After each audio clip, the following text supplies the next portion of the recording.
자, 오늘은 교회의 머리이신 예수님에 대한 그런 제목이 되겠습니다. 자, 오늘 읽은 말씀은 에베소서 1장의 후반 부분을 읽었습니다. 자, 에베소서를 우리가 이제 오늘 살피게 되는데, 특별히 그 에베소 사도 바울이 에베소 교회를 향해서 쓴 서신이 바로 에베소서인데, 자, 우리가 에베소에 대한 그 기본적인 배경을 쭉 우리가 알아야 되는데, 오늘날 특히 서부 지역에 속하고 있어요. 우리가 이제 지도책을 쭉 보면은 그 지중해 연안이 있게 되고, 지중해 연안에서 이제 이쪽에 북단 쪽으로 보면 터키가 있고 좌측에는 그리스가 있죠. 그 중간에 이제 해협이 있는데 그 해협을 우리가 지리책에서 보스포러스 해협이다 이렇게 배웠죠. 그 보스포러스 해협이 있는 그 지역을 무슨 해라고 하느냐? 자, 아래쪽 그 넓은 망망대해는 지중해인데 그 좁은 그리스와 터키 사이에 있는 그 해를 가장 최근에 공부한 우리 누구예요? 예. 무슨 해라고 하죠? 에게해라 이럽니다. 에게해. 예. 자, 그 에게 있잖아요. 에게 하면서 에게해라고 하는데 그 지역에서 이제 터키 서부 쪽에 해안 쪽이죠. 그러니까 오늘날 이 터키 중에서도 가장 유적지가 많은 장소가 에베소라 이렇게 이야기하고 있습니다. 특히 이제 에베소는 로마 제국이 이 소아시아, 그러니까 오늘날 이 터키 지역 일대를 지배할 때 수도, 당시 그 수도로서 에베소를 사용을 했어요. 그래서 당시 로마가 이제 지중해 연안을 통일했던 때가 있었다 그랬죠. 지중해 바다가 있는데 그 전반적으로 쭉 전체 통일을 했는데 그 통일을 하고 아주 중요한 거점되는 4대 도시가 있습니다. 그 도시는 오늘날 이집트에 속한 알렉산드리아, 또 시리아에 속한 안디옥, 그리고 이제 오늘날 터키에 속한 여기 나오는 에베소, 그리고 이탈리아의 로마. 그래서 이것이 4대 아주 그 도시로 유명한 지역이죠. 그러니까 에베소가 너무나 비중이 큽니다. 그리고 이제 그 당시 이 물동량이 상당히 많이 모이고 흩어지는 그런 항구. 오늘날 우리나라로 말하면 서쪽이니까 이제 인천항으로 이렇게 생각을 해볼 수가 있겠죠. 많은 물동량이 들어오고 또 나가기도 하고 하는 마치 허브 역할을 하는 그런 곳이었다 하는 겁니다. 그리고 교통적으로 보면 동서양을 연결시키는 아주 요지, 이것이 이제 에베소다 하는 겁니다. 그리고 이제 문화와 종교적인 그런 측면에서 보면 혼합주의가 있게 돼요. 왜냐하면 많은 무역이 행해지고 외국 사람들이 많이 드나들게 되다 보니까 또 혼합적인 그런 형태가 있게 되고, 그 당시 이제 로마 통치하에 황제 숭배라든가 또 아데미 여신 우상 숭배가 심했던 장소가 바로 에베소다 하는 겁니다. 그래서 우리가 지도를 보고 우리가 더 봐야 더 실감이 날 것 같아요. 우선 첫 번째, 지도, 에베소라고 분명히 나와 있죠.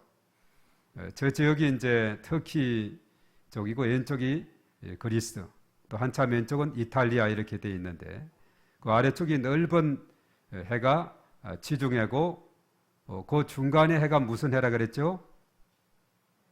에게해라 합니다. 보스포러스 해협이다 이렇게 말하고 있죠. 그리고 이제 그 오늘날 이스탄불이 이제 콘스탄티노플 비잔틴이라 하던 장소가 있어요. 그것이 이제 유럽과 동양을 다 걸쳐 있습니다. 그 다리를 통해서. 그래서 터키 오른쪽이 그 터키 지역인데 에베소 지역이 있습니다. 저 지역이 조금 전에 언급했던 대로 그런 여러 가지 많은 요충지가 됐는데 커스 하나를 딱 더 칩니다. 하나 더 커스를 쳐보세요. 예, 바로 아시아가 저쪽이 아시아예요. 예, 그리고 하나 더 또 눌러보세요. 자, 저것이 유럽입니다. 유럽이고요. 자, 그러니까 아시아와 유럽의 거의 경계선 겹치는 그런 부분이죠. 또 하나 더 눌러보세요.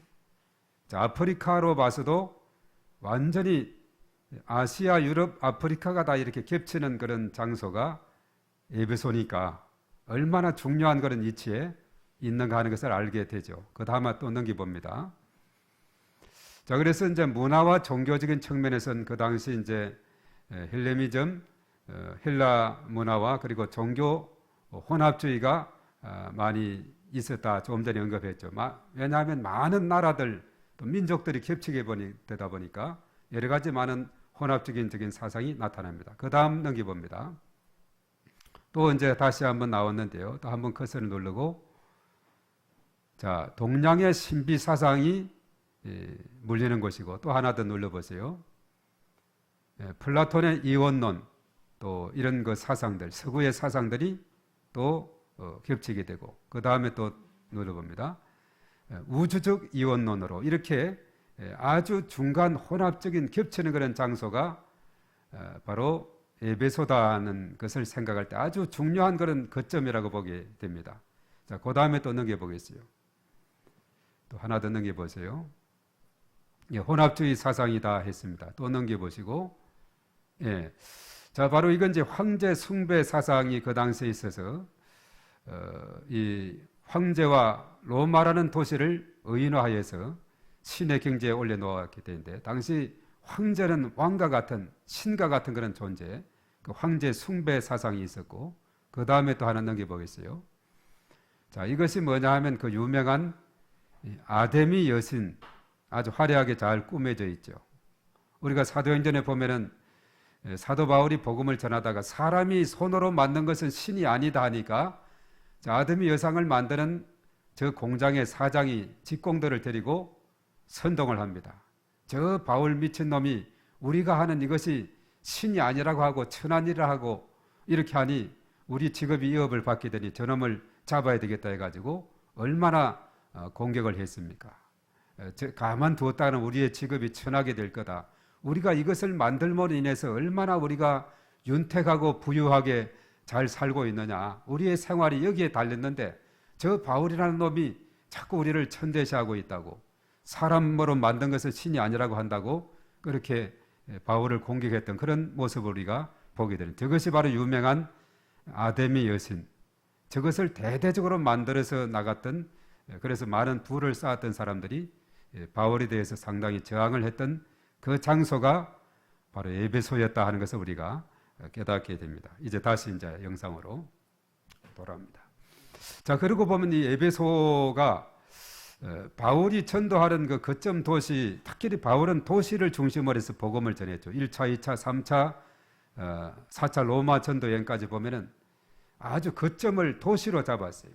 아주 중요한 핵심. 그러니까 에베소는 뺄래야 뺄 수 없는 아주 중요한 그런 장소입니다. 그리고 사실은 에베소서는 바울의 옥중 서신이 4권이 있는데 그 4권의 옥중 서신 중에 하나입니다. 에베소서, 그리고 빌립보서, 골로새서, 또 뭐가 있죠? 빌레몬서. 이것이 4권의 옥중 서신인데, 옥중 서신은 뭐냐 하면 감옥 안에서 복음을 편지를 썼다는 그런 내용입니다. 그래서 바울이 에베소서에서 자신이 감옥에 안에 있다는 사실을 3차례나 밝히고 있는데, 우리 한번 그 다음 화면을 또 보겠습니다. 자, 여기에 보면 에베소서 3장 1절, 4장 1절, 6장 20절에 바울이 감옥에 갇혀 있다는 그 증거가 되는 내용이 있습니다. 자, 우리 한번 다 같이 읽어봅니다. 3장 1절 시작. 이러므로 그리스도 예수의 일로 너희 이방인을 위하여 갇힌 자 된 나 바울이 말하거니와. 예, 갇힌 자 된 바울이 했죠. 4장 1절 다 같이 시작. 그러므로 주 안에서 갇힌 내가 너희를 권하노니 너희가 부르심을 받은 일에 합당하게 행하여. 예, 여기서도 갇힌 내다 그랬죠. 그리고 6장 20절에 다 같이 이 일을 위하여 내가 쇠사슬에 매인 사신이 된 것은 나로 이 일에 당연히 할 말을 담대히 하게 하려 하심이라. 자, 여기서도 쇠사슬에 매인 사신이다. 이 쇠사슬에 매여 있다는 것은 내가 감옥에 갇혔다는 그런 의미가 됩니다. 이 3번이나 에베소에서 이렇게 3장 1절, 4장 1절, 그리고 6장 20절에 기록을 하고 있어요. 왜 에베소서가 왜 옥중 서신이냐? 그 증거를 대라 하면 바로 이 3구절을 대면 우리가 알 수가 있는 부분이죠. 다시 이제 그래서 우리가 에베소라는 것은 바울에게 있어서 너무나도 중요하면서 그가 로마에 가택 연금된 감옥 안에 있으면서 이 서신을 썼다는 겁니다. 그리고 사실 이제 사도 바울은 에베소를 2번이나 방문을 했어요. 2차 전도 여행과 3차 전도 여행. 우리가 사도행전 18장 그리고 19장에 나오는 그 부분 보면 2차 전도 여행 때 잠깐 거기에 방문을 했고, 그리고 3차 전도 여행 때는 돌아오는 길에 에베소를 들르게 됐는데, 사실 처음 2차 전도 여행 때는 단순히 거기에 가서 벨론만 있었지만 3차 전도 여행 때는 어떤 일이 있었느냐, 마술사가 변화되는 회심하는 놀라운 역사가 있어서 그 마술사가 은 5만이나 되는 분량의 자신의 책을 불태우고 회심할 정도로 전도의 성과가 아주 뛰어났어요. 그리고 사실은 우선 한 3개월 정도를 하나님 나라를 열심히 강론을 하게 되죠. 회당에서. 자, 그렇게 되자 많은 사람들이 바울을 따르게 되고, 그런데 한편은 바울을 비난하는 사람도 있고, 자, 이렇게 해서 바울이 머리를 썼어요. 안 되겠다. 전적으로 이것을 인정하고 수긍하고 받아들이는 사람을 따로 모으자 해가지고 따로 모아서 2년 동안 2해 동안 두란노 서원에서 날마다 말씀을 강론했다, 이렇게 말하고 있어요.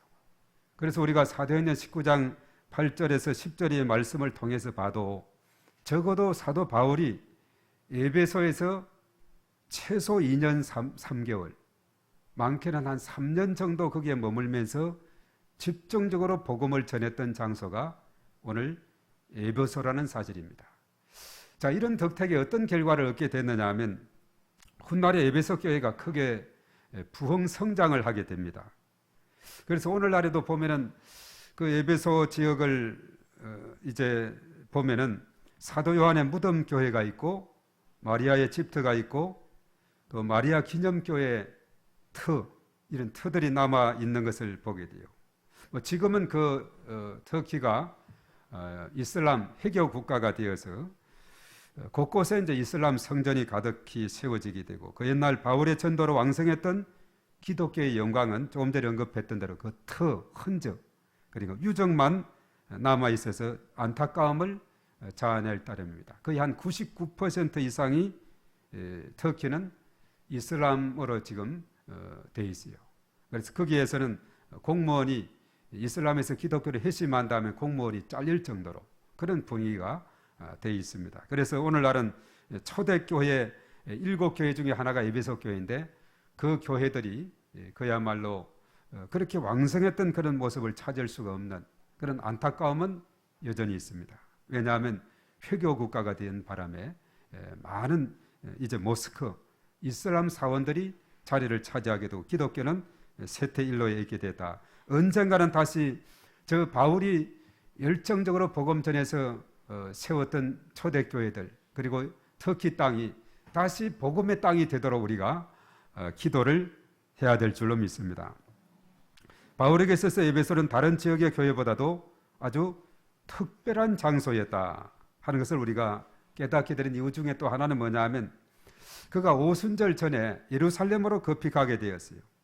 그래서 시간이 너무나 촉박하기 때문에 밀레도까지 도착을 하게 됐는데, 밀레도는 에베소에서 좀 한참 내려온 또 그것도 해안 지역인데, 그래서 도저히 밀레도에서 다시 에베소까지 방문하고 올 시간이 못 돼서 사도 바울이 에베소에 속한 그 장로님들을 초청합니다. 밀레도로 좀 와주시오 해서, 그래서 이제 밀레도로 오라 했을 때 에베소에서 이렇게 직접 가게 됐죠. 사도행전 20장 17절에서 21절에 나오게 돼요. 그래서 이제 최후의 부탁을 잘 마치고 이제 거기에서 다시 떠나오게 된 그런 장소. 그러니까 에베소에 대해서는 너무나도 애착이 많은 그런 장소였다 하는 사실입니다. 그리고 이제 훗날에 바울은 로마 감옥에 갇혀 있는 중에 에베소에 있는 성도들에게 편지를 보내 성도 간에 하나가 되어야 될 이유를 제시하고, 그리고 그렇게 삶 속에서 실천해야 된다 하는 것을 에베소서 4장 3절 4절의 말씀에 그렇게 언급하고 있어요.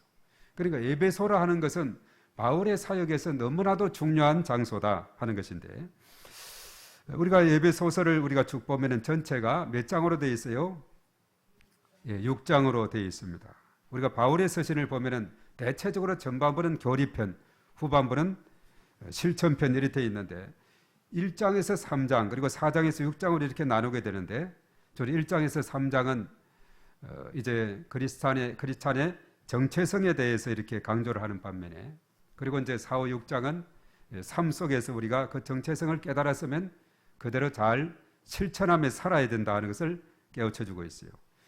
특별히 1에서 3장까지 주제는 거기에 두 가지 기도가 나오고 또 하나의 십자가 복음을 설명하는 그런 구조로 되어 있습니다. 오늘 우리가 본문의 말씀은 첫 번째 기도입니다.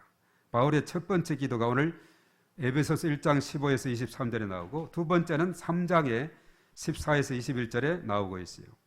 그리고 그 중간에 2장 1절에서 3장 13절은 바로 십자가 복음과 그 복음을 드러내는 일꾼으로 바울 자신을 언급하면서 복음의 중심에서 복음 이것이 그 중심에서 빛나도록 하는 구조로 되어 있습니다. 그리고 4, 5, 6장은 실천에 대한 그런 부분이다 이렇게 말하고 있죠. 그래서 바울의 기도를 자세하게 살펴보면 십자가를 통해서 증명된 하나님의 어떤 분이신지 십자가의 그리스도가 어떤 분이신지 아는 것을 간구하고 있습니다. 그래서 바울이 얼마나 복음에 집중하고 있는 것을 우리가 이 말씀을 통해서 깨닫게 되는데 우리가 1장 읽은 본문의 바로 앞에 보면은 삼위일체 하나님을 언급하면서 성도들에게 베풀어주는 그 은혜가 무엇인가를 잘 요약하고 있어요. 1장 3에서 6절에 보면 성부 하나님으로부터 주는 은혜가 있는데 그것은 뭐냐 하면 그리스도 안에서 하늘에 속한 신령한 복을 주시는 분이시다. 그리고 창세 전부터 그리스도를 통하여 우리를 하나님의 백성, 하나님의 자녀가 되게 하신 분이 하나님이시다. 창세 전부터라고 이렇게 이끌어가고 있습니다. 역사적으로.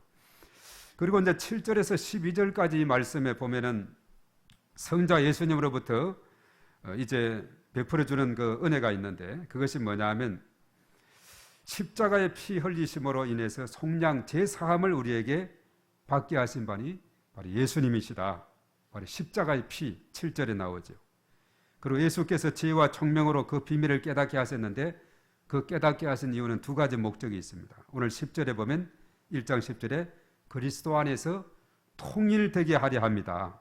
그리고 12절에는 그 영광의 찬송이 되게 하려 합니다. 이렇게 말하고 있습니다. 지혜와 총명으로 그 비밀을 깨달아서 우리가 그리스도 안에서 통일 하나가 되고 또 그 영광의 비밀을 높이 찬양하는 삶을 살아가도록 하기 위함이다. 그렇게 말했어요. 그리고 이제 13에서 14절은 성령을 통해서 우리에게 베푸신 은혜가 있는데 바로 약속의 성령으로 인치셨다. 인치셨다는 것은 도장을 찍었다는 그런 의미입니다. 또 우리 기업의 보정이 되시고 우리를 속량하셨다 이렇게 말하고 있어요. 자, 인치셨다는 것은 뭐냐면 성령님이 구원의 보정이 되신다. 도장을 확 찍었다는 거죠. 성령님이. 우리가 예수님을 믿음으로 말미암아 성령님이 우리 속에 그 순간에 내주하면서 우리로 하여금 바로 확신을 주는 그 역할을 성령이 하고 있고 또 우리의 보정이 됐다는 것은 뭐냐면 이미 값을 지불했다는 것을 증명하는 물건이 보정인데 오늘날 영수증이죠. 영수증이 있으면 내가 바로 지불했지 않느냐 증거물이 되듯이 바로 성령이 보정이 된다. 그리고 속량하셨다는 것은 노예 신분을 벗어나게 하기 위해서 돈을 지불하는 것인데 바로 헬라말은 테텔레스타이라 이라 하는데 값을 이미 지불했다. 예수님의 십자가로 말미암아 그 피로 우리의 모든 죄값을 다 치른 세상의 죄를 지고 가는 하나님의 어린 양이 되셨죠. 그래서 우리는 성령님을 통해서 인치시고 보정을 받고 또 속량함을 얻게 되었기 때문에 이제는 우리는 그리스도 안에서 하나님의 자녀로서 당당하게 또 하나님의 보좌 앞으로 나아갈 수 있는 특권이 우리에게 주어졌다는 사실입니다. 자, 그래서 오늘 바울은 기도를 하면서 우선 기도의 이유를 설명하고 그리고 기도의 내용을 말씀하고 있습니다. 자, 기도 이유를 두 가지 언급하는데 우리 그 다음 그림을 잘 요약한 것을 우리 한번 보겠습니다. 자, 이것은 오늘 이제 본문의 말씀에 자, 기도의 이유를 이제 오늘 시작 15절, 16절 이런 부분에서 찾게 되는데요. 자, 기도 이유가 뭔가 우리 다 같이 시작. 주 예수 안에서 너희 믿음과 모든 성도를 향한 사랑을 듣고 기도한다. 믿음과 그 사랑이 뛰어나다는 것을 내가 들었다. 그리고 기도한다. 그리고 이제 두 번째, 기억하며 너희로 말미암아 감사하기를 그치지 아니한다. 예.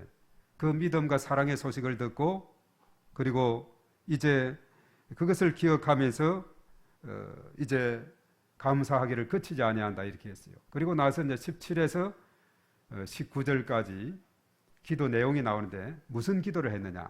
네 가지 다 같이 시작. 지혜와 계시의 영을 주사 하나님을 알게 하심, 마음의 눈을 밝히사 부르심의 소망이 무엇인지 알게 하심, 성도 안에서 그 기업의 영광의 풍성함이 무엇인지 알게 함, 베푸신 능력의 지극히 크심이 어떠한 것을 너희로 알게 합니다. 이렇게 말하고 있죠. 자, 여기에서 우리가 자세하게 보면은 정말 에베소 교회는 믿음과 사랑이 충만한 그런 교회였다. 그것에 대해서 감사하고 바울은 기억하고 그러면서 이제 기도를 하고 있죠. 기도 내용 첫 번째가 지혜와 계시의 영을 주사 무엇을 알게 하신다 그랬죠? 하나님을 알게 해달라고 기도하고 있어요. 하나님을 알아가는 작업, 우리가 일평생의 신앙생활하면서 중요한 과정은 바로 이 하나님을 알아가는 과정이 계속되고 있는 겁니다.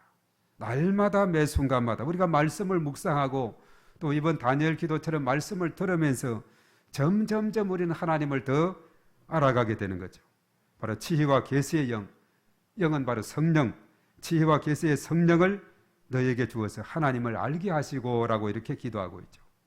이만큼 하나님을 아는 것이 중요합니다. 그래서 그를 알고 그를 전하자 그렇게 말했다 그랬죠. 예수 전도단에서 하나님을 알면 아는 만큼 우리가 전할 수가 있습니다. 그래서 우리가 날마다 하나님을 알아가는 작업이 필요한 줄로 믿습니다. 우리가 10년 믿었건 20년, 30년, 50년 그 이상을 믿었든지 우리는 꾸준히 우리의 주님 앞으로 가는 그 순간까지 하나님을 계속 알아가는 그런 삶을 살아가야 됩니다.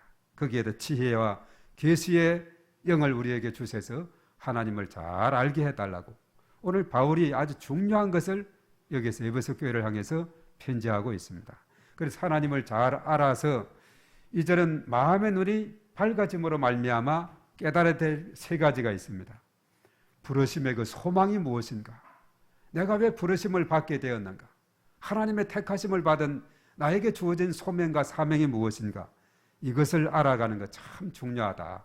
그리고 그 다음에 성도 안에서 그 기업의 영광의 풍성함이 무엇인지 우리가 그 믿음으로 말미암아 누리는 그 하나님께서 주시는 그 축복 그것이 얼마나 풍성한 것을 우리가 깨닫고 또 베푸신 능력의 지극히 크심이 어떠한 것인가 하나님의 그 능력 우리에게 베풀어 주신 그 능력이 얼마나 큰지를 우리가 깨닫도록 한다 이렇게 말하고 있습니다.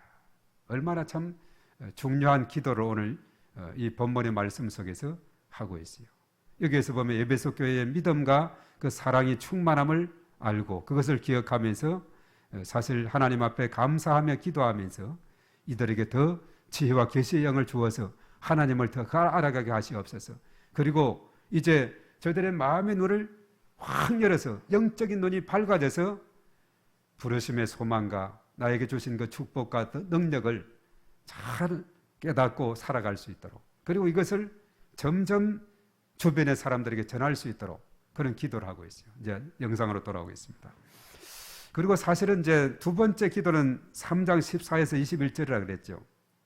거기서도 사실은 보면은 알게 해 주시옵소서, 깨닫게 해 주시옵소서 이런 내용들이 많이 있는데 그 내용 보면 하나님께서 우리 그리스도를 통해서 또 교회를 통해서 행하시고자 하는 그 위대한 일을 거기에서 보게 됩니다. 그리고 하나님이 얼마나 우리 그리스도인들을 사랑하고 교회를 사랑하고 계시는지 또 얼마나 또 교회를 통해서 우리를 통해서 위대한 일을 행하실 것인지 그것에 대해서 잘 말씀해 주고 있는데 교회의 정체성을 깨닫게 해달라는 그런 내용의 기도가 거기에 나옵니다. 특별히 거기에서 에베소서 3장 20절의 말씀에서 바울이 하나님에 대해서 어떻게 소개를 하고 있느냐 하나님 앞에 기도를 하면서 하나님을 어떻게 소개하느냐 우리가 구하거나 생각하는 것보다 더 넘치도록 능히 하실 이다 이렇게 말하고 있어요. 우리가 하나님 앞에 기도하게 되는데 그 하나님은 어떤 분이냐 우리의 구하거나 생각하는 것보다도 더 넘치게 우리에게 주시는 좋으신 하나님이다. 이렇게 소개하고 있습니다.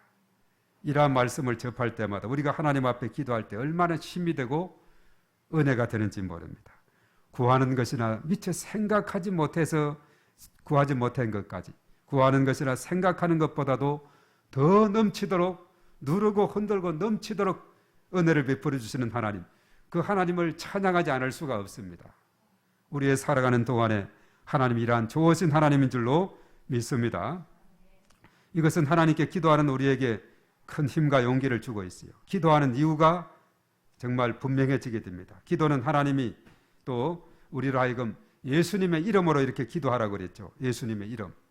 그래서 오늘 특별히 예수 그리스도라는 분이 어떤 위치에 있는가를 우리에게 잘 깨우쳐 주는데, 이제 마지막 20절에서 23절의 말씀은 그리스도와 교회에 대해서 우리에게 알려주고 있습니다. 마지막 이제 화면을 보겠습니다.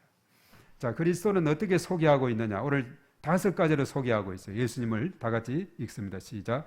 그의 능력이 그리스도 안에서 역사하사 죽은 자들 가운데서 다시 살리심, 하늘에서 자기의 오른편에 앉힘, 모든 통치, 권세, 능력, 주권, 이 세상과 오는 세상에 일컫는 모든 이름 위에 뛰어나게 하심, 만물을 발 아래 복종하게 하심, 그를 만물 위에 교회의 머리로 삼으심. 자, 교회의 머리로 삼으셨다.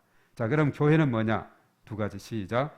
그의 몸, 만물 안에서 만물을 충만하게 하시는 이에 충만합니다. 이렇게 말하고 있어요. 자, 하나님의 능력이 그리스도 안에서 역사한다. 이렇게 말씀을 하면서 바울은 그리스도의 유일성에 대해서 언급하는데, 바울은 예수님을 뭐라고 소개하느냐? 그는 부활하시고 성천하신 분이시다. 그는 부활하시고 성천하셨을 뿐만 아니라 모든 통치, 권세, 능력, 주권과 이 세상뿐만 아니라 오는 세상에 있는 모든 이름 위에 뛰어나게 하신 분이다. 이렇게 소개하고 있어요. 유일하신 그리스도, 모든 이름 위에 가장 뛰어나신 분이다 하는 거죠. 바울은 예수님을 소개하면서 모든 통치, 권세, 능력, 주권 등과 비교를 하는데, 이것은 영적인 존재들을 의미하고 있어요. 예수님은 부활하심으로 어둠의 권세, 죽음의 권세를 깨뜨리고 부활하심으로 이 세상을 지배하고 있는 그 어떤 영적 존재보다도 더 뛰어난 분이다. 유일하신 분이다. 비교가 되지 않는 분이다. 그렇게 소개하고 있습니다. 그래서 예수님은 이 세상 악한 영이 다스리는 나라를 말해요. 이 세상뿐만 아니라 오는 세상 하나님 나라를 통틀어서 가장 위대하신 분이시다. 우리 한번 따라하겠습니다. 예수님은 가장 위대하신 분이십니다. 네. 이 세상의 모든 것을 통틀어서 가장 위대하다고 오늘 소개하고 있습니다. 그리고 예수님은 만물을 그 발 아래 복종하게 했다는 거죠. 그래서 통치자, 예수님이 통치할 때 모든 만물은 그 발 아래 순종할 수밖에 없는, 그래서 예수님은 교회의 머리가 되셔서 교회를 다스리고 통치한, 사람도 마찬가지예요. 머리가 모든 것을 제어하고 있습니다. 오늘 교회 가야지 머리가 지시하면 발은 교회로 향하게 되어 있습니다. 바로 머리가 중요한 거죠. 바로 교회의 머리는 예수 그리스도다, 이렇게 말하고 있어요. 그래서 오늘 22절에서 23절에 교회와 그리스도의 관계를 몸과 머리로 비유하고 있는데, 사람의 몸으로 비유를 하자면 머리는 예수님이시고 몸은 교회고 손발 지체는 그리스도인 저와 여러분들이다, 이렇게 말하고 있죠. 그래서 오늘 예수님에 대해서 교회의 머리가 되신다, 참 중요한 부분입니다. 그래서 우리가 중요한 것은 뭐냐 하면 예수님의 가르침에 귀를 기울이고 예수님의 말씀에 순종하고 따르는 삶을 살아가는 이런 삶을 우리가 이 세상에서 살아가야 된다. 또 예수님의 가르침을 우리가 귀 기울이고 살아가야 된다 하는 것을 우리에게 깨우쳐주고 있습니다. 사실 교회는 하나님께서 이 세상을 다스리는 도구라고 했습니다. 눈에 보이지 않는 영적 세계를 다스리는 도구가 역시 교회가 되는 거죠. 왜냐하면 하나님의 모든 섭리는 다 그리스도 안에서 일어나는데, 교회가 바로 그리스도의 몸이기 때문에 머리 되시는 예수님이 그 몸을 움직이게 되는 것이죠. 그래서 모든 것은 그리스도의 손 아래 있다는 거죠. 그런데 문제는 뭐냐? 그리스도인들이 스스로 얼마나 위대한 지위를 부여받았는지 깨닫지 못하는 데 있어요. 우리 각자는 엄청난 소명을 가져 좀 전에 언급한 대로 마음의 눈을 활짝 열어서 우리가 부르심의 소망과 우리에게 주신 그 놀라운 축복과 그 권세와 능력이 무엇인가를 우리가 잘 깨닫게 될 때 우리가 이 세상에서 담대하게 승리하며 살아가게 될 줄 믿습니다. 오늘 바울의 기도 제목은 에베소 교인들 그리고 우리가 하나님께서 교회 가운데 행하신 능력이 얼마나 크고 풍성한지를 깨닫게 하는 데 있습니다. 교회는 이 세상과는 완전히 다른 새로운 사회, 새로운 인류, 모든 것을 품는, 모든 것을 통치하는 기구가 바로 교회다는 겁니다. 그래서 하나님의 도구이자 통치 수단이 바로 교회다는 거죠. 그래서 교회는 이 땅의 소망이 되고 교회를 통해서 세상이 변화되는 놀라운 역사가 일어나게 될 줄 믿습니다. 그래서 예수님은 교회의 머리시다 이렇게 말했어요. 교회는 그의 몸이다 그랬습니다. 그리스도는 뭐냐? 예수님을 따르는 자 지체로서 우리가 자부심을 가져야 된다. 그래서 이 자절보 철학이라는 것이 있어요. 이것이 뭐냐면 자랑이요, 즐거움이요, 보람이다 하는 것이죠. 우리의 삶은 정말 자랑거리가 될 수밖에 없는 겁니다. 이 세상에 그 누구도 빼앗을 수 없는 그런 놀라운 특권과 권세를 우리가 가졌기 때문에 자랑이요, 이것이 즐거움이 되는 것이고 이것이 우리의 삶의 보람이 되죠. 특별히 머리 대신은 예수님의 가르침을 따라 순종하면서 이 세상에서 축복의 통로로 귀하게 쓰임을 받는 것, 그리고 하나님 나라를 세워나가는 이 일에 우리가 참여할 수 있게 됐다는 것, 이것은 놀라운 축복 중에 축복이 되는 줄로 믿습니다. 이러한 놀라운 은혜와 복이 저와 여러분들에게 차고 넘치게 되어서 하나님께는 큰 영광이 되고 우리 모두에게 큰 축복이 될 줄로 믿습니다.